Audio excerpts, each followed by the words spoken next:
بعد ما أبوها مات نفيسة بقت في وضع صعب جدا. أبوها اللي كان بيدلعها ويقول لها اضحكي يا نفيسة، عايز أسمع ضحكتك تملى الدنيا، ما يهمكيش الجمال يا نفيسة، خفة دمك أهم من أي جمال. بس خلاص أبوها ده مات، أبوها اللي كان بيحبها خلاص ما بقاش موجود. مامتها وإخواتها يشجعوها إنها تشتغل خياطة عشان تساعد في مصاريف البيت، وفعلا تبتدي تخيط فساتين العرايس. هي تحس بالوضاعة والإهانة رغم إنها كانت شاطرة جدا في الخياطة، بس إنها تخيط بأجر. لو أبوها كان عايش ما كانش هيسمح أبدا إنها تبقى تشتغل خياطة بأجر، تخيط فساتين العرايس وهي نفسها كمان تبقى عروسة، نفسها تبقى زيهم تلبس فستان أبيض. وفي مرة وهي بتشتري الجبنة يغزلها سلمان ابن البقال، تعجبها إنه في حد مهتم بيها، حد بصلها وشاف جمالها، تبتدي تستمتع بالغزل دوت مرة والتانية والتالتة لغاية ما تسلم له نفسها. والندل يتخلى عنها بعد ما تسلم له نفسها، بعد ما كان وعدها بالجواز يروح يتجوز واحدة تانية. ويقول لها أبويا أجبرني على الجواز وأنا ما أقدرش أخالف كلام أبويا. كانت شايفاه حقير، نظره ضعيف زي أبوه ووضيع وحتى مش من مستواها.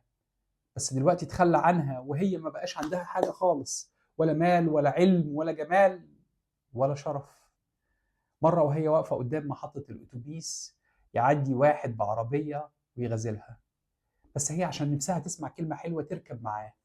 ياخدها صحراء ألماظة وبعد ما يخلص معاها يرمي لها نص ريال، يقول لها جاتك القرف، المشوار ده حتى ما يستاهلش البنزين اللي اتدفع فيه. تنزل كلامه عليها كأنه كرباج على ظهرها، خلاص بقت وضيعة خالص.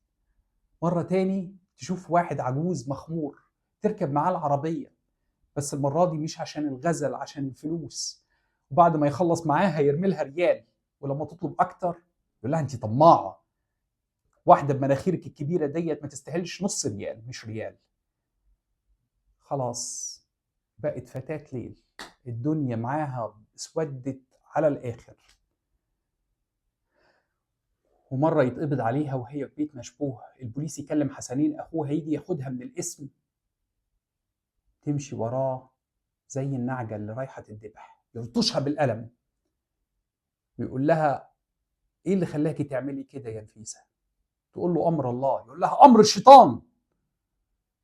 حسنين اللي كانت بتعامله كأنه ابنها بيشجعها إنها تنتحر.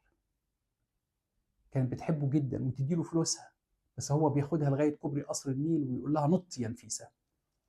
تقف نفيسة على الكوبري ما تفكرش في ولا حاجة وتنط وتسيب نفسها للطيار، وقضي الأمر.